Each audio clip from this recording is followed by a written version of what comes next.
আমরা অনেক blood foundation Noakhali আমরা ইতিমধ্যে খবর নিয়েছি যে নোয়াখালী সদর উপজেলাতে একটি অঞ্চলে এখন পর্যন্ত ত্রাণ পৌঁছায়নি। কারণ হচ্ছে গিয়ে আপনার এলাকাটা অনেকটাই আপনারা ইতিমধ্যে দেখতেছেন যে পানির কী অবস্থা। আমরা অলরেডি আসছি কয়েকটা পরিবারের জন্য খাবার নিয়ে।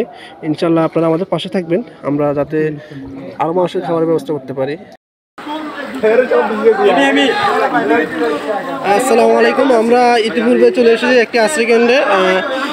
আমরা ইতিপূর্বে রাতের খাবার নিয়ে আসছি, আমরা রাতের খাবার নিয়ে চলে আসছি। এখানে আমাদের শিবির দেখতেছেন অনেক পানি, এখানে অনেক পরিবার আছে। আমাদের এখানে 3 তলায় স্কুলে এখন সবটাতে আপনার মানুষ আশ্রয় নিয়েছে। আমরা এখানে রাতের খাবার আয়োজন করছিলাম, অলরেডি আমরা খাবার নিয়ে চলে আসছি। ইনশাল্লাহ আপনারা যেভাবে আমাদের সাথে ছিলেন, ইনশাল্লাহ ভবিষ্যতে আমাদের সাথে থাকবেন, আমাদের সহযোগিতা করবেন যাতে আমরা নোয়াখালীবাসীকে বন্যার হাত থেকে রক্ষা করতে পারি, কোনো নোয়াখালীবাসী যাতে আমাদের ক্ষতিগ্রস্ত না থাকে।